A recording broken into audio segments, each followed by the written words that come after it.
서초동에 있는 대검찰청. 오늘 특별한 자리가 마련됐다. 이준 열사의 기사적 삶과 검사로서의 활동. 헤이그 특사로 익히 알려진 이준 열사. 그를 두고 검찰청에서 담론이 오간다. 실은 이준 열사. 그는 대한제국 1세대 검사다. 검사 이준이라는 또 거기 계신 분이 아마 다 소개를 받으셔서 다 잘 아시겠지만 이게 사실 일반인한테 잘 특별한 이유로 남다른 마음으로 이 자리에 참석한 두 사람. 먼저 만나볼 사람은 이두봉 검사. 수유리에 있는 이준 열사 묘역을 찾았다. 그에게 이준은 같은 검사라는 직업적 연관보다 조금은 더 특별한 사이다. 학렬상으로 하면 저희 증조 할아버지 되십니다. 제가 사실 뭐 후손이라고 하지만 자주 오지를 못해서 참 죄송하고 헤이그로 떠나기 앞서서 그래서 한번 인사드리려고 왔습니다. 그는 이준 열사의 길을 뒤따르는 여정을 준비 중이다. 다음으로 만나볼 사람. 예, 요한 검사입니다. 예, 안녕하십니까. 예. 그를 만난 곳은 서울중앙지방검찰청. 한국에 산 지는 꽤 오래된 걸로 알고 있습니다. 그는 열정과 패기로 똘똘 뭉쳐 맹렬하게 일하는 대한민국 초임 검사다. 검사로서 어떤 검사가 될 것인가를 배울 수 있는 롤모델, 검찰의 뿌리를 찾아서 이렇게 그런 길을 갈 수 있다는 것에 대해서 좋은 경험이다, 소중한 경험이다. 열심히 해봐라 라고 말씀을 하시죠. 하지만 저 대신 재판을 들어가셔야 되기 때문에 선배님들한테 너무 죄송합니다. 부산에서 시베리아를 거쳐 헤이그까지 이준 루트를 따라 한 세기를 잇는 여정이 펼쳐진다.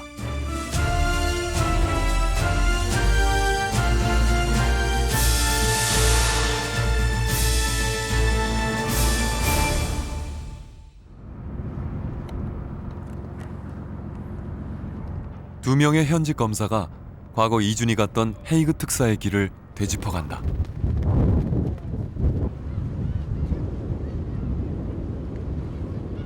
이준 열사의 시작은 부산이었다.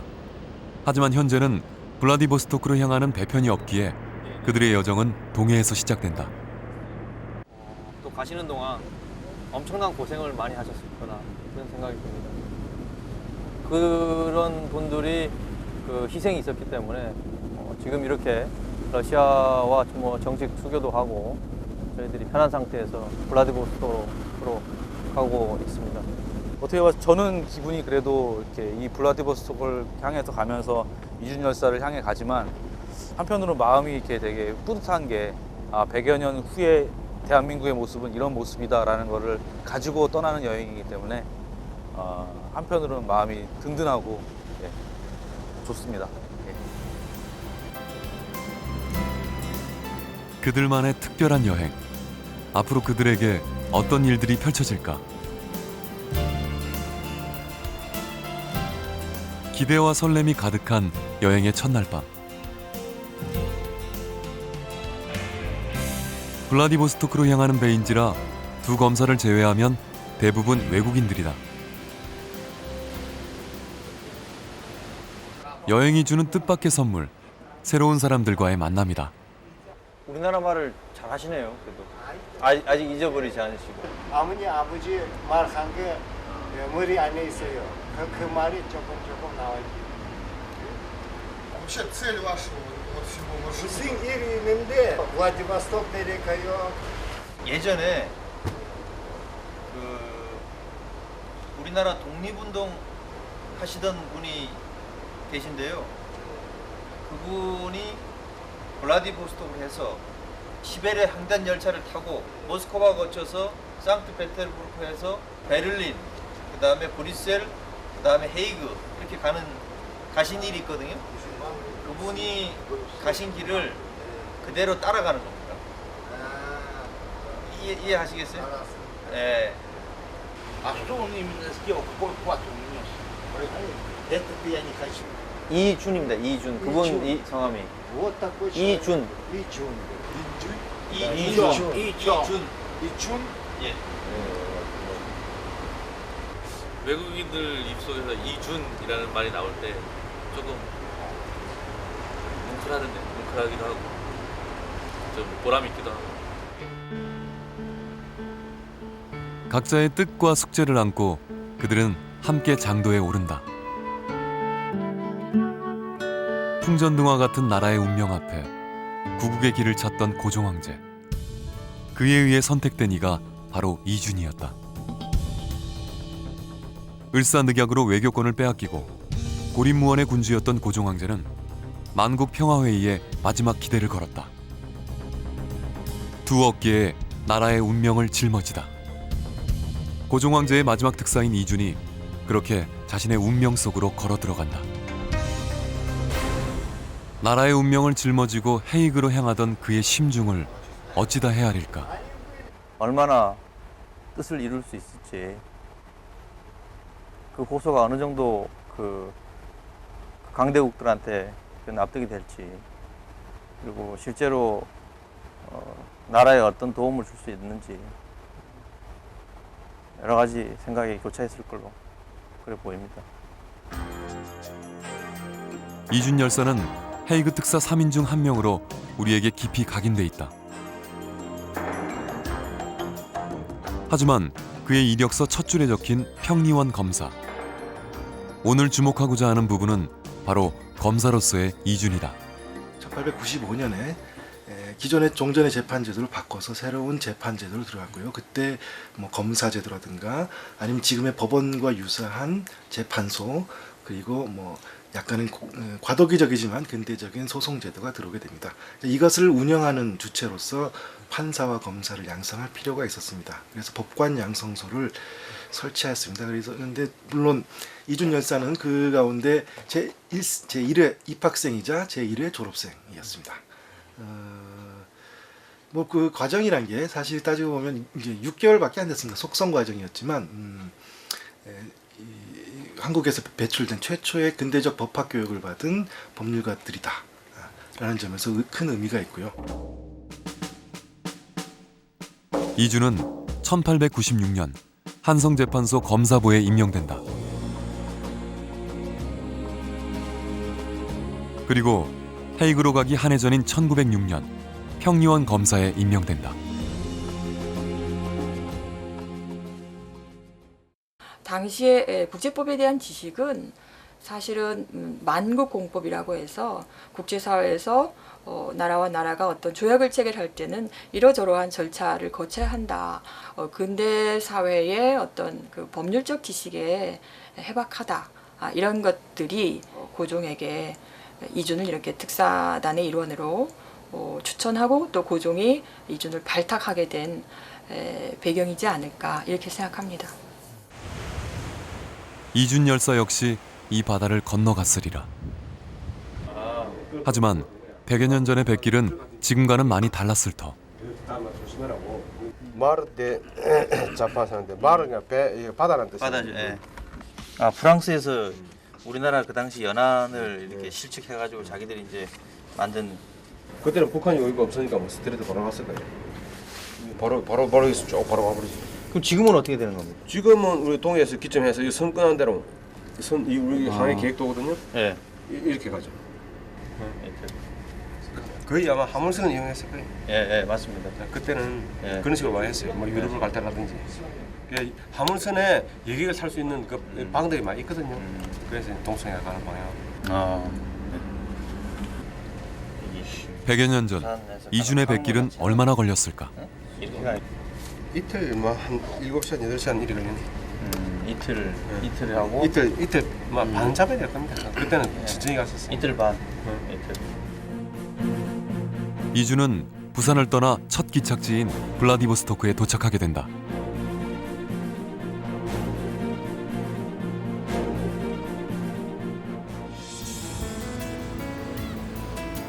블라디보스토크, 동해 연안의 최대 항구 도시이자 군항이다. 소련 극동함대의 근거지였으며 현재까지 군사의 요충지이자 어업기지다. 두 사람에게도 긴 여정의 첫 기착지인 만큼 감회가 새롭다. 그리곤 100여 년 전 홀로 이 큰 대륙에 첫 발을 내디딘 이준 열사의 심경을 더듬어 생각해본다. 대륙의 이 큰 땅에서 선생이 어떤 느낌으로 이 나라가 조선이라는 나라가 대한제국이라는 나라가 어떤 나라가 돼야 되는가 그런 거에 대한 고민들이 많이 있으셨을 것 같아요. 블라디보스토크 기차역. 혁명의 깃발이 지나간 흔적이 아직도 눈에 띈다. 이곳은 세계에서 가장 넓은 대륙을 하나로 이어주는 시베리아 횡단 열차의 동쪽 시발점이다. 총 길이 9,288km. 러시아 대륙의 광대함을 눈으로 직접 확인할 수 있는 대목이다. 열차를 타기에 앞서 그들은 잠시 교외로 발길을 돌린다. 헤이그 특사의 또 다른 1인의 흔적을 찾기 위해서다.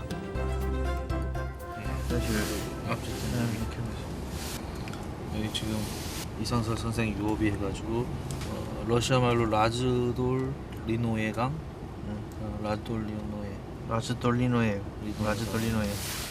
좀 잔장이 돼 있는데 한번 가서 확인을 해봐야 될 것 같습니다.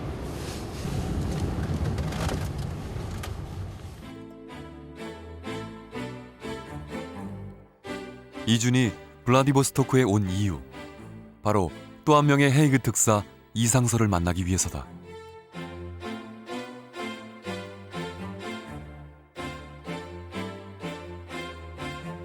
이리하여 홀로 특사의 길을 가던 이준은 이상설과 합류한다. 당시 이상설은 북간도에서 민족교육과 국권회복운동에 매진하고 있었다. 목가적인 정치 사이로 잠옷 비장함이 흐르는 듯한 수입훈감. 이곳에 이상설의 유업이가 세워져 있다. 1907년 7월에는 광무 황제의 밀지를 받고 헤이그 만국평화회의에 이준, 이휘종을 대동하고 사행하여 한국 독립을 주장하다. 이상설은 망국의 한을 품고 눈을 감는다. 자신의 몸과 유품을 하나도 남김없이 불사를 하는 유언을 남긴 채. 러시아 쪽에서는 유일하게 동해로 흘러드는 강이라 해서 이상설 선생께서 이 강물에다가 뿌리면 동해를 향해서 흘러가지 않을까, 그리고 그 마음이 조국 광복에 보탬이 되지 않을까, 그런 생각에서 아마 이 강물에다가 재를 뿌려달라 이렇게 유언을 하신 것 같습니다.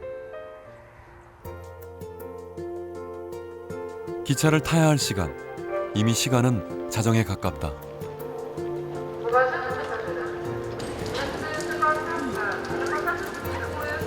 갑자기 굵은 빗방울이 들이친다. 험난한 여정을 예고라도 하는 걸까? 날씨가 건덕이 너무 심한데요? 갑자기 이렇게 비가 오네요.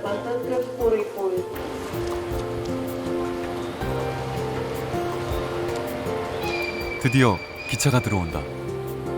기차가 역에서 멈춰서며 바퀴와 철로가 부대끼는 마찰음이 울리는 순간 여행자들의 가슴이 뛴다. 이렇듯 기차 여행에는 왠지 모를 묘한 설렘이 있다. 누구나 한번 좀 타보고 싶었을 것 같은데 저희가 드디어 한번 탄다는 거 자체가 되게 설렙니다. 시베리아 횡단 열차는 지구 둘레의 4분의 1, 꼬박 6박 7일이나 걸린다. 주요 역만 해도 59개, 7번이나 시간대가 바뀌는 세계 최장의 기찻길이다. 드디어 기차 내부에 입성.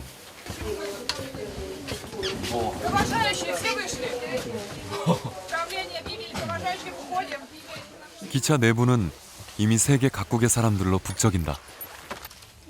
좁은 통로, 많은 사람들. 걸음을 떼기가 쉽지 않다.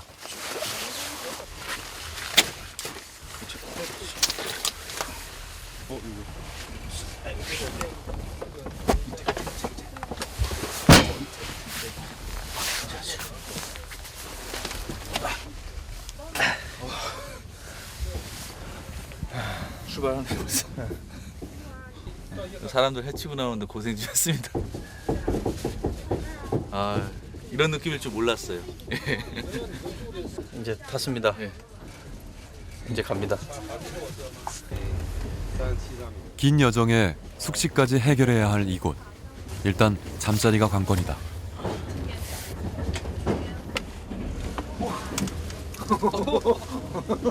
떨어진다. 어떻게 사죠 여기서?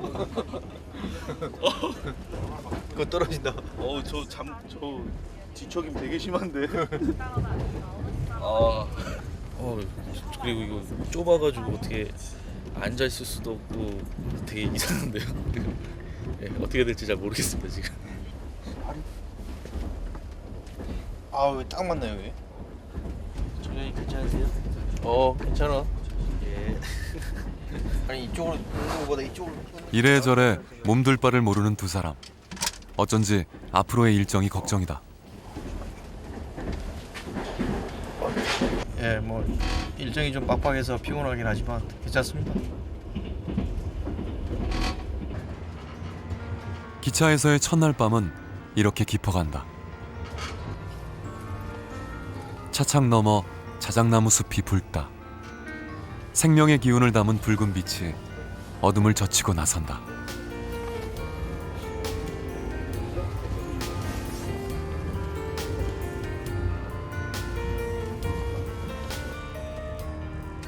곤히 잠든 이완호 검사에 비해 이두봉 검사는 영 잠을 설친 모양.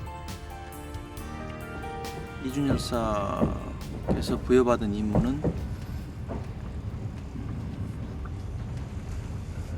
법률가로서 어떻게 하면 나라를 구할 수 있나. 사실은 목숨 걸고 하신 행동이죠. 지금하고는 뭐 비교할 수가 없는 엄청나게 어려운 일이죠. 여정 내내 생각이 많은 그다. 어딜 가든 100여 년 전 그 길 위에 섰던 이준 열사의 참담했을 마음이 전해지기 때문이다.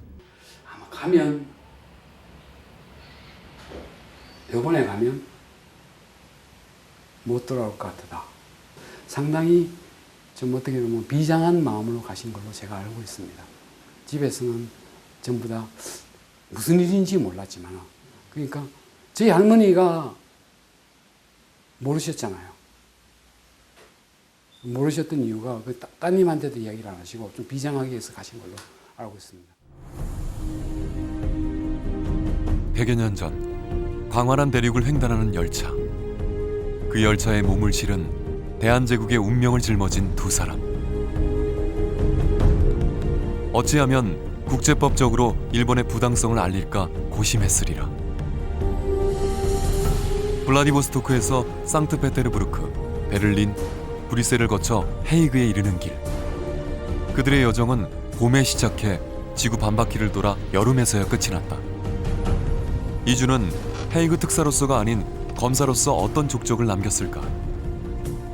이준 열사가 8개월간의 재직 기간인데 그 당시로 봐서는 짧은 기간은 아닙니다. 그 짧지는 않은 기간 중에서 우리 현재 우리들이 주목해야 할 것은 법 앞에 모든 국민이 평등하다라는 것을 말이 아니라 직접적인 행동, 나아가서 이제 강병을 통해서 보여줬다는 점이 가장 큰 의미가 있다라고 이야기를 할 수가 있습니다.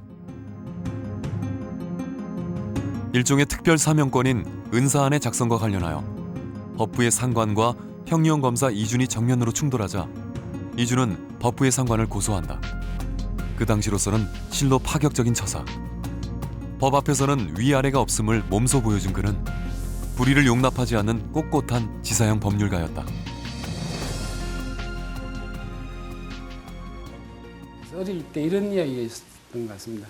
어릴 때 향시, 지방에서 치는 저기 과거 비슷한 그런 게 있는데 향시를 쳤는데 거기에서도 자기가 합격이 했겠죠. 합격했는데 나이가 어리다고 12살 때 어리다 그러니까 보통은 그러면 이제 그만두지 않습니까? 그런가 보다 그랬는데 그런 게 어딨냐고. 그러니까 그걸 따지듯이 해도 안 되니까 성 있지 않습니까? 성문위에 올라가가지고 막 시위도 하고 그런 분이에요. 어릴 때부터 그런 기질은 불의를 보면 이제 확실하게 하는 그런 기질은 갖고 계셨던 걸로 알고 있습니다. 예. 길게 누운 철길을 따라 끝도 없이 달리는 철마. 거리와 시간을 짐작할 길 없는 단순하고 기나긴 여정. 하지만 사람들은 기차에서 맞이하는 특별한 하루를 시작한다. 길에서 맞는 특별한 아침.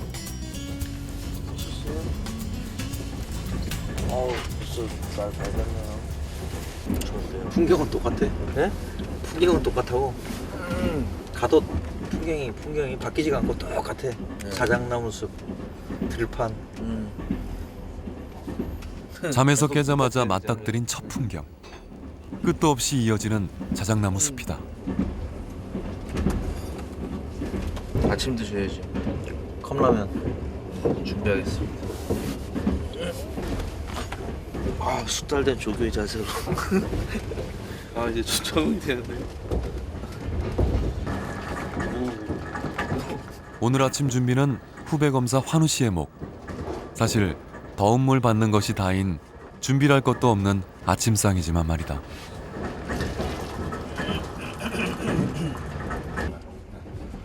아, 젓가락이 없네. 아, 예. 젓가락이 없으면 만들어 와야겠죠. 아까 제가 씻으러 갈 때 보니까 누가 라면 먹던데 혹시 젓가락 있는지 한번 보고 오겠습니다. 당시 이준 일행의 식사 준비도 이와 같았으리라. 뭐 하나만 더. 여기 있어요. Да, возьмите. Да. 스파시바.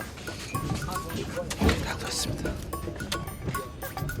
궁하면 통하는 법, 손짓 발짓, 거기에 감사하다는 러시아 말 스파시바 하나면 만사 형통.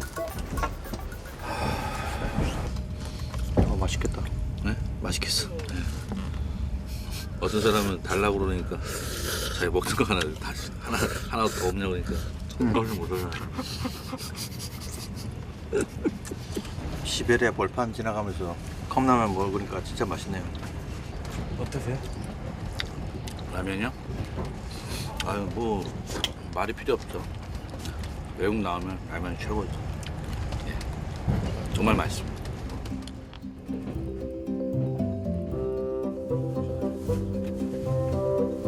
좁디 좁은 공간. 점점 좀이 쑤신다. 게다가 제대로 먹지도 제대로 씻지도 못하는 고단한 여정. 하지만 그들이 불평할 엄두도 내지 못하는 건 더욱 열악한 상황에서 참담한 마음을 안고 이 길을 갔을 단 한 사람 때문이다.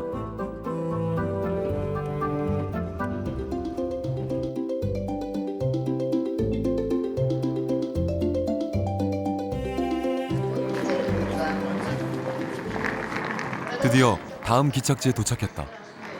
이준이 두 번째로 들른 곳, 상트페테르부르크다. 긴 여정입니다. 며칠 머리를 못 감고 답답해서 그런데 이준 열사께서 가실 때와 비교하면 아무것도 아니겠죠. 이제 조금 유럽의 냄새가 풍길 만한 도시로 와서 이제 위종 열사를 또 만나서 같이 이렇게 또 이제 큰 일을 도모하게 됐는데, 이제 조금 기분이 조금 뭐라 그럴까요? 한번 의지를 이미 이 기차 안에서 의지를 다지셨을 것 같아요. 그리고 이제는 여기에 내려서는 한번 해보자, 한번 할 수 있다, 이런 마음으로 여기를 지나가셨을 것 같습니다. 이준은 마지막 특사인 이위종을 찾아 이곳에 왔다. 그리고 두 명의 검사는 이준의 흔적을 쫓아 여기까지 왔다.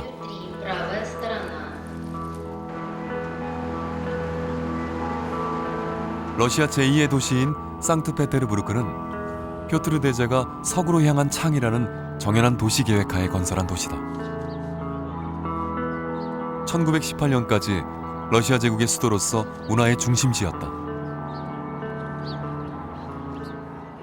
러시아 주재 대한제국 초대 공사였던 이범진의 아들인 이위종은 프랑스어와 영어에 능통한 재원이었다.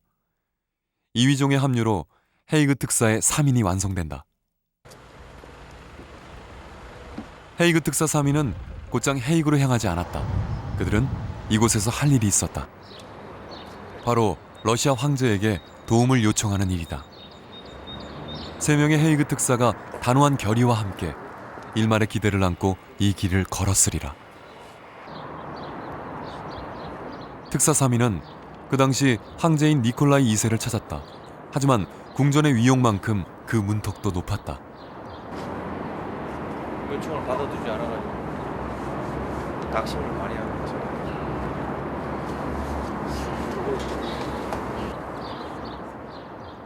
1905년 러일 전쟁에서 패배한 러시아는 이미 날개 꺾인 독수리 신세였다. 결국 러시아는 헤이그 특사 3인에게 첫 번째 좌절과 한탄을 안겨주고 만다.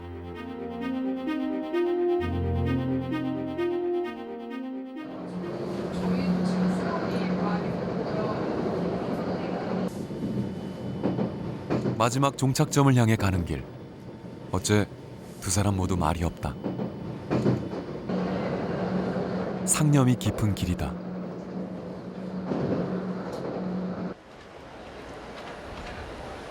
드디어 도착한 네덜란드의 헤이그. 100여 년 전 헤이그 특사가 첫 발을 내딛었던 바로 헤이그역이다. 이전의 도시들과는 확연히 다른 분위기. 사람들이 오렌지색 옷이 많은 걸 보니까 여기가 네덜란드가 맞긴 맞는데.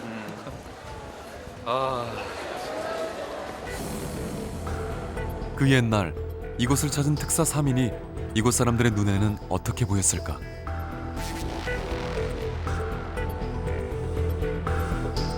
특사 3사람은 이곳의 풍경이 또 얼마나 낯설었을까? 부산항을 출발한 지 2달여 만에 지구 반바퀴를 돌아왔다. 그리고 이제 만국 평화회의장으로 향한다.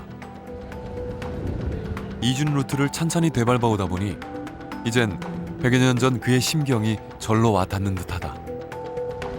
정말 지구 반바퀴를 돌아가지고 여기까지 온다는 게 보통 일이 아닌 것 같아요. 보통 일이 아니고 100년 전에는 정말 힘들었을 것 같다는 생각이 많이 하면서 도착했습니다. 이제 여기서 마지막 이제 나라를 구하는 심정으로 잘해야 되겠구나. 고종 황제의 그 신명을 잘 수행을 해야 되겠다. 그런 결의를 다졌을 거로 그런 생각이 듭니다.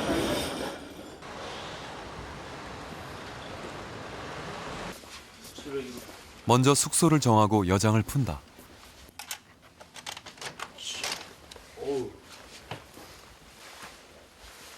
이렇게 제대로 된 숙소를 잡은 게 얼마만인지 절로 즐거워진다. 너무 좋습니다. 편안하고요. 그동안 너무 힘들어가지고 지금 이렇게 딱 숙소 딱 안정된 숙소에 딱 도달을 하니까 몸이 이제 긴장이 좀 풀리는 것 같습니다. 그동안 배 타고 기차 타고 이렇게 오는 동안 제대로 씻지도 못하고 이래서 조금 답답했는데 한국, 러시아, 유럽을 거쳐오며 켜켜이 쌓인 먼지를 씻어내는 것이 급선무. 소장님, 개운하게 씻으십시오. 여정의 피로가 한꺼번에 쏟아지는 모양. 몸을 누이자마자 단잠에 빠져든다.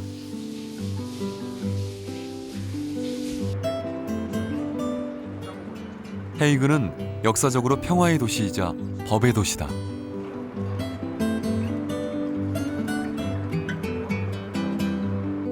The Hague is very serious about its history in the field of law and peace, which started with the peace conference, but which has led to a concept of peace through law.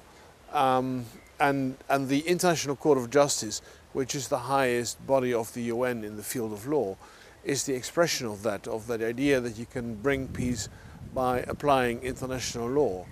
There is the tribunal for the former Yugoslavia, for the war in the former Yugoslavia from 92 to 95. And there are other institutions that make that The Hague, I think, has a unique collection of legal institutions. And that's why it's also called the legal capital of the world.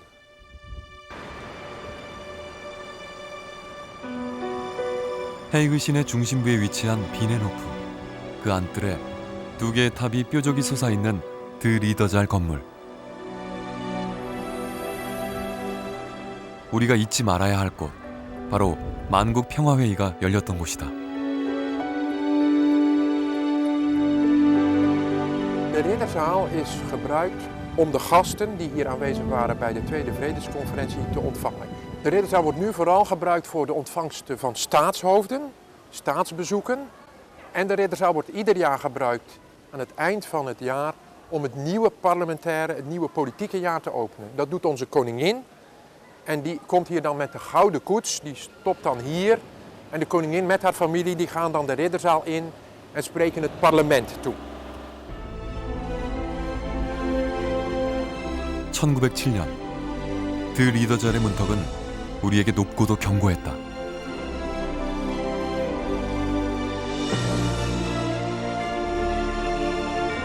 을사늑약의 부당성을 호소하고 대한제국이 주권국가임을 알리려 지구 반바퀴를 돌아왔지만 끝내 문턱을 넘지 못했다.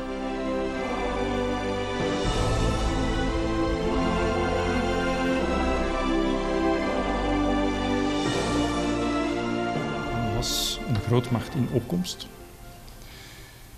En net zoals de andere grootmachten koloniën hadden, werd van Japan ook gezegd, jullie ook mogen een kolonie hebben. En daar zit eigenlijk een conflict. Kijk, de internationale gemeenschap had het protectoraatsverdrag aanvaard. Er is geen enkele staat die het protectoraatsverdrag niet aanvaard heeft. 군비 축소와 평화 유지책을 협의하기 위한 만국 평화회의. 하지만 새 특사를 향한 일본의 방해는 악착 같았고 다른 열강들은 우리의 외침에 무심했다. 만국 평화회의라는 이름이 무색해지는 상황이다.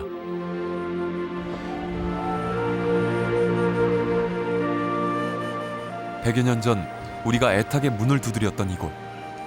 우리에게 아픈 역사의 상처로 기억되는 이곳. 이제 우리는 그곳으로 간다.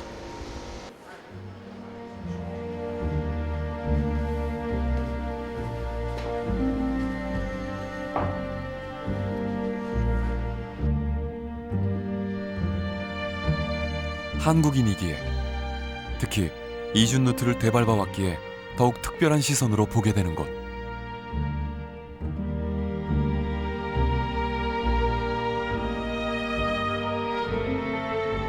작지만 위험 있고 화려하지만 경건함을 잃지 않는다.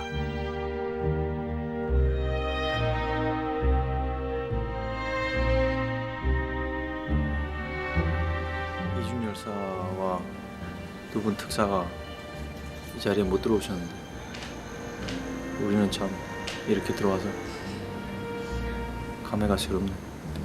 맞습니다. 단지 그 아름다움에 마음을 뺏기기엔 마음이 복잡하다.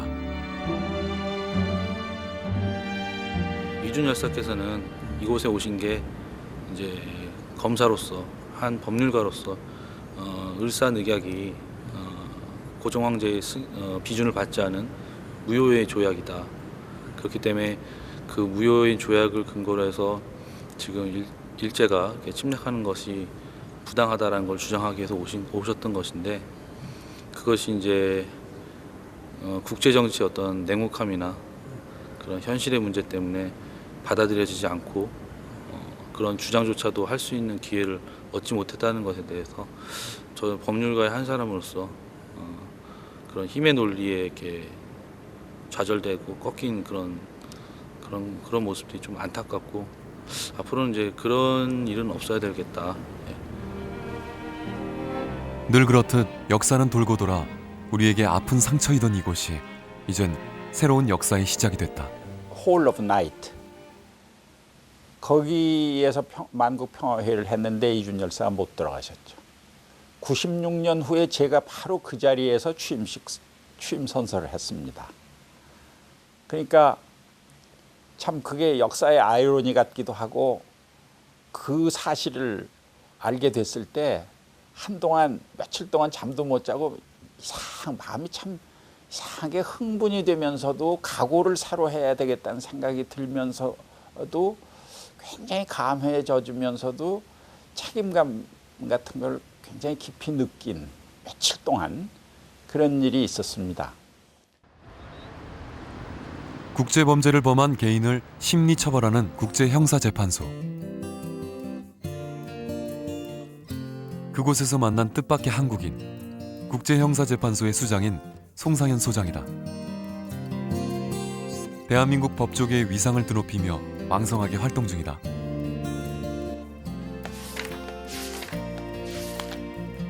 Today, we are continuing the trial proceedings with the defense. 또 한 명, opening 헤이그에서 활동 중인 법조인 권옥원 판사다. is yet to be determined, and we will do so after Mr. Karadzić's opening statement. 그는 국제 유고 전범재판소 판사로 재직 중이다. 네, 어서 오세요. 반갑습니다. 어서 오세요. 네. 그에게 이준이란 어떤 의미일까? 많이 있으니까. 법조 선배로 헤이그에 나보다 먼저 오신 분이니까 관심 있지. 그때 만국평화회라는 게 거꾸로 생각해 보면은 상설 국제기구와 대표가 있는 지금의 유엔이란 말이야. 그 당시에 유엔은 입장도 안 됐는데 100년 만에 유엔의 수장이 됐고 지금 헤이그의 아주 가장 큰 중요한 재판소 둘 중에 하나가 두 군데 다 한국인 재판관들이 중요한 역할을 하고 있고 의미가 있어. 한 나라의 역사를 두고 봤을 때 분명 100년이라는 시간은 길지 않다. 1907년 우리는 헤이그에 초대받지 못한 손님이었다. 하지만 100여 년이 지난 지금 국제재판소의 재판장이 돼 있다. 권옥원 판사가 우리에게 뭔가 보여줄 것이 있다고 했다. 이거 재판소에서 한 결정인데 그냥 한글 사인으로 결정했어요. 한글 사인으로.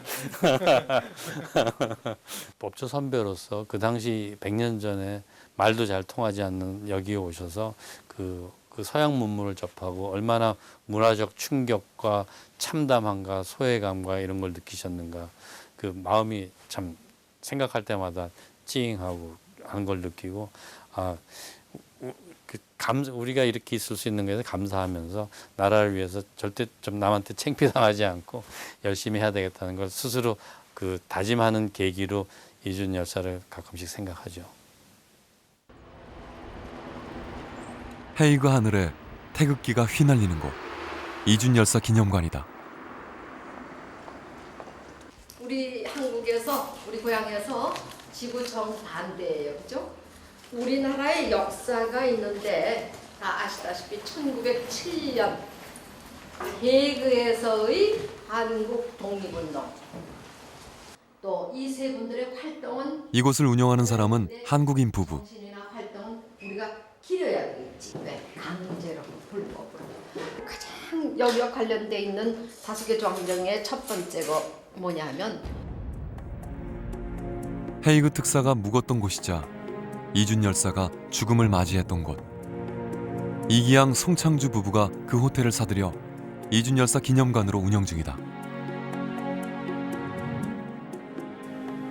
내가 가슴이 울렁울렁했어요. 이준 열사가 돌아간 집이 있다. 그래서 내가 운전해가지고 와보니까 이 집이 여기 있는 거예요. 근데 사람이 돌보지 않아가지고 거의 폐가 되다시피 한 거예요. 이걸 그대로 둘 수가 없다. 밤잠이 안 오는 거예요. 그래서 이거 어떻게든지 이거를 기념관으로 보존해야 되겠다. 그래서 제가 헤이그시에 장문의 편지를 쓰고 등등 해가지고 이 기념관을 헤이그시의 협조를 받고 또 국내에 협찬을 받아가지고 광복 50주년에 개관을 하게 된 겁니다. 안녕하십니까. 어저께 오셨나요? 검사님이셔야지요.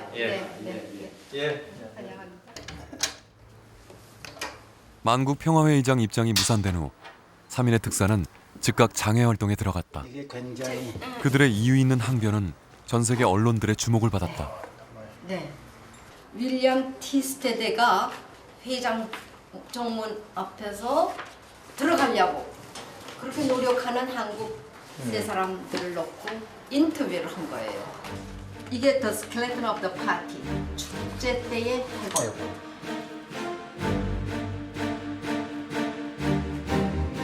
이상설은 을사늑약을 목격한 정부 대표, 이주는 국제법적으로 풀어갈 법률가, 그리고 이휘종은 외국어에 능통한 통역관이었다.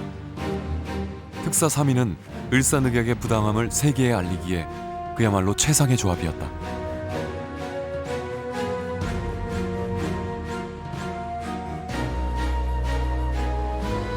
헤이그 특사의 장외 활동을 보면 법률적인 부분에서의 입장 표현이 도드라진다.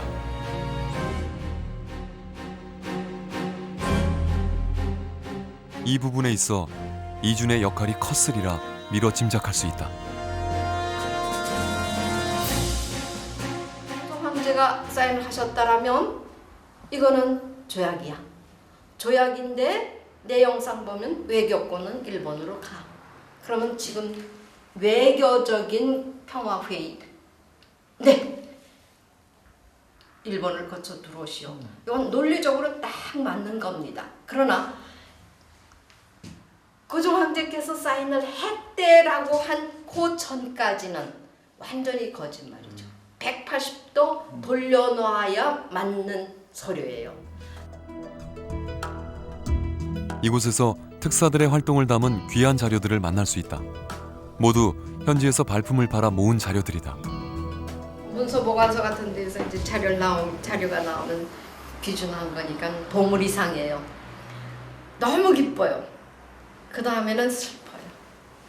정말 슬픕니다. 여기 자료가 다 슬픈 내용 아니겠어요? 이곳은 이준 열사가 머물렀던 방이다. 그리고 그가 떠난 방이기도 하다.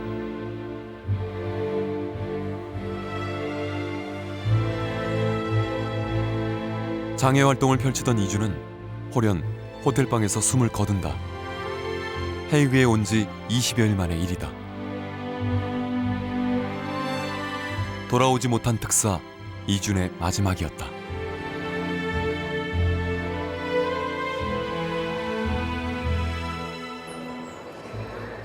헤이그 시립 문서보관소. 이준 열사의 죽음에 관한 흔적을 찾아온 길. 1907년 헤이그 사망기록부에서 그의 이름을 확인할 수 있었다. Confirming that Yi Chun,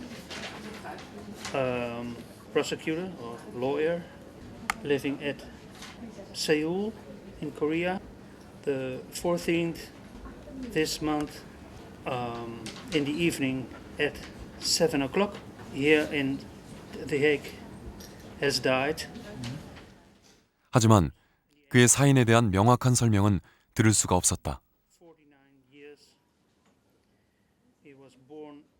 다른 부분에도 사망 원인이 적혀 있는 부분이 있나요?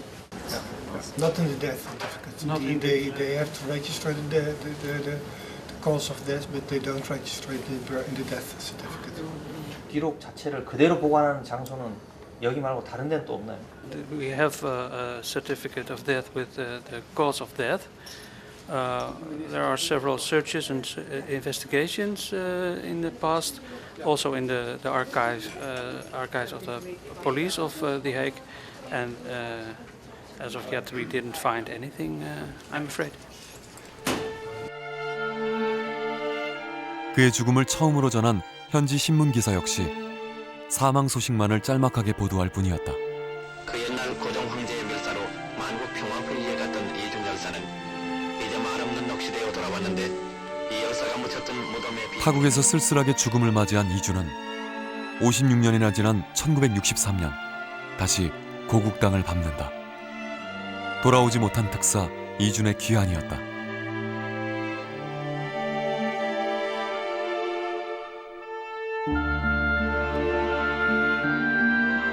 이준 열사가 56년간 묻혀 있었던 곳. 고국에 돌아오시기 전까지 56년 동안 계시던 묘역터에 와 보니까 마음이 좀 무겁습니다. 대한제국 1세대 검사 이준. 그리고 그와 같은 길을 가는 후배가 그 자취를 쫓아 이곳에 오기까지 100여 년이 걸렸다. 그를 잊었었다. 혹은 몰랐었다. 그렇기에 우리는 깊이 머리 숙인다.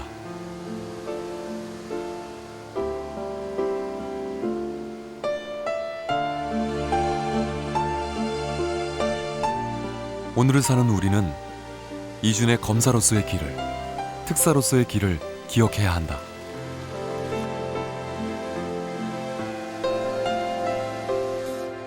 딱 이 묘적지에 도착을 하니까 내가 왜 이 길을 왔는가, 왜 이준 열사께서 가신 길을 밟아서 여기를 왔는가에 대해서 느낌이 좀 이제 와닿습니다. 내가 이것을 느끼기 위해서 왔구나. 오는 여정 동안도 생각을 했고 또 와서 이렇게 인사를 드리니까 이준 열사께서 검사로서 보여주신 참 모습, 그리고 그 정신을 이어받아서 검사로서 생활을 잘해야 되겠다, 이런 생각을 했습니다. 이준 루트. 그의 길은 비록 험난했으나 특사로서 사명을 다한 길이었다. 누구에게나 그들만의 길이 있다. 이준은 대한제국 1세대 검사로서 새 길을 만들어갔고 나라의 운명을 짊어지는 특사의 길을 갔다. 그러나 1907년 이준이 갔던 특사의 길은 주권을 빼앗긴 사람의 한을 안고 가는 길이었다. 한세기가 지난 2011년 두 검사가 뒤따라간 길은 달랐다. 헤이그에서 만난 대한민국은 그 어느 나라보다 수신료의 가치를 실현합니다. 여러분의 KBS